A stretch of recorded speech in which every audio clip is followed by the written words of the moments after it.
my channel.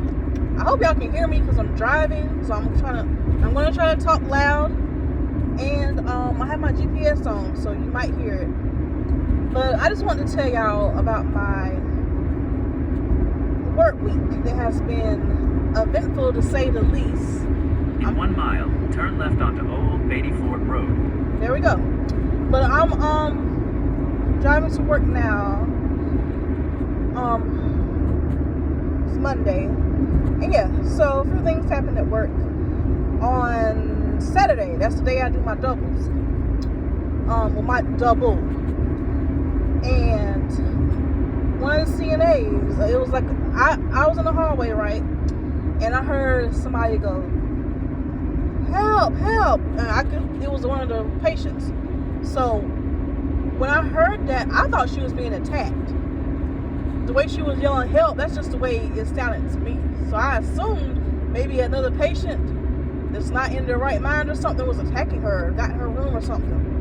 And I heard a loud thump. I heard the thump Turn first. left onto Old Beatty Ford Road. I'm sorry, y'all. I heard the thump first, and then I heard help, help. So I went into the patient's room, and she said, in the bathroom, there he is. And the CNA, one of the CNAs on the hall, was on the floor. He fell to the floor. He was having a seizure. His face was purple, and he was, kind of shaking, like when somebody has a seizure. And I said, oh, snap. I was like, hey, I need a nurse. In about 13 miles, turn left onto Moose Road. I'm sorry, y'all. I said, hey, I need a nurse. Luckily, the nurse wasn't far. And she said to hold him up. That way he won't, to prevent him from choking on his own saliva. Because he was, laying on his back.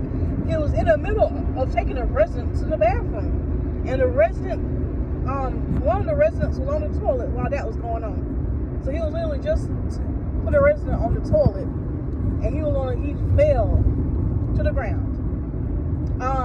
So the ambulance was called, and that was it. So he was okay, but we had a hard time. I don't know much about seizures, I don't think I never had a seizure. But basically we were trying to get him, he got himself up, right? And we were trying to get him to sit in the wheelchair. And he's a pretty tall guy, and he's kind of heavy set, so he's stronger than us. It was me, the nurse, and CNA. He's stronger than all of us, and I think he, I guess his mind went somewhere else, because he is like, it's almost as if he was a patient. Like, we were trying to tell him, hey, sit down. We're going to say his name is Andrew. It's like, hey, Andrew, sit down in the chair. We need you to sit down. And he was like, I am sitting down. Like, no, Andrew, you're not sitting down. You're still standing up. And I was trying to say, Andrew, bend your knees. Bend your knees. And it's like his mind just was not there. When we said his name, he knew who he was, but everything else, it's like he would not listen to us. Eventually, we got him to sit down. The ambulance came, and that was it. So that was very just unexpected, And I found out that he actually has a history of seizures. I didn't know. So luckily, the nurse was right there. We was right there, But that was just so crazy. So the ambulance took him out, and of course they had to change the assignments and stuff. And yeah, he wasn't at work yesterday either. So I hope he's all right. When the ambulance came, they were asking him questions like, "What do you do for a living?" He said CNA. So I guess he was getting his mind back. But in that moment, it's like his mind just wasn't completely there. Because I know if it was, he would have sat down when we was trying to get him to sit in the wheelchair. But he was already sitting down when he wasn't. So yeah, that's actually my second time actually my third time technically seeing somebody have a seizure. One time it was at the group home, and I was by myself. And another time, it was a long time ago, when I did home health. I was sitting with this little girl. Well, she wasn't a little girl, but she was small, and she had a seizure. So yeah, that was wild. Yeah, that was very wild. So, now I didn't see this for myself. This is the second thing that happened. I wasn't there when it happened, but we have one patient that has very bad behavior problems. Every once in a while he's happy, but a lot of times he's very aggressive. He does not cooperate. He refuses his medicine. I believe, yeah, he definitely has like dementia. And he's pretty like young. Like, you know, when you think of dementia, you think of like somebody that's in their 80s and 90s. Should I say his age? Let's just say he's in his 50s. That's all I'm gonna say. And he will cuss you out. If he doesn't want something done, he will cuss you out. And I think I've heard him say the N-word. And that was when he was in the room by himself. Like, he was in the room by himself, but I could hear him down the hallway because he was so loud. He was saying, F this, F that. Like, yeah, it's hard. And when he's not in a good mood, it's very hard to deal with him.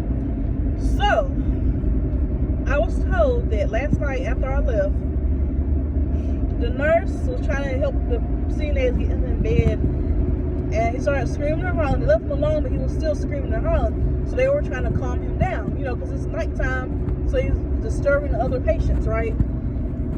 And he got so aggressive that he pulled 3 of his braves out. The night nurse was the only nurse there. There's normally 2 nurses, but one of the nurses, apparently they broke their ankle or something like that, and they're going to be out for 6 weeks. So now there's only one night nurse there. He has dreads, long dreads. So you know it took him a long time to grow them dreads. And the patient pulled 3 of his dreads out. 3. I can't imagine. I know that had to hurt. I mean, he's a man. The nurse is a man, but still, I just know that had to hurt like hell. I can't even imagine. And I know he was mad. Pulled 3, and he had to be very aggressive to pull 3 of somebody's dreads out. You have to be really strong and really aggressive to do that, you know. So the nurse, they said that the nurse called the doctor, and the doctor told him to call the police. So he called the police. The patient ended up on the floor because he just wanted to stay still. He was fighting the police, and they came and got him. And apparently he's in the ICU. Something about his white blood cells. That's all I know. That's why I saw something about his white blood cells or something like that. So yeah, I can't imagine, y'all. I would have quit that. That would have been my last night. I know he couldn't leave then because that would be patient abandonment, especially with him being the only nurse. That would have made me. Y'all, comment below. That would have traumatized me. But he's a man. Maybe he's stronger than me. That would have traumatized me. Like, I'm at work and you done took my brain, you pulled them out of my scalp. That would have been my last night. But I was kind of worried because the nurse was supposed to come back, right? And I was like, dang, after that, is he gonna come back?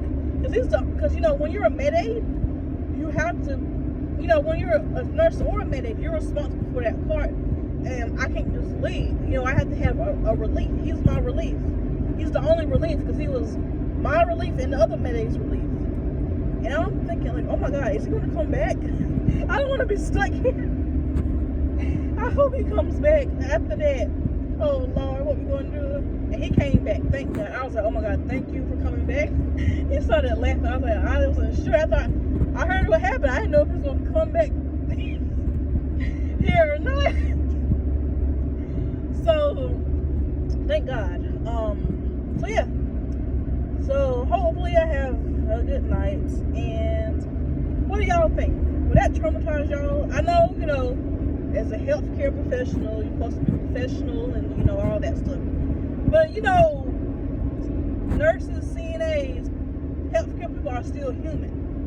And that would have traumatized me. I would have that would have been my last night, I think.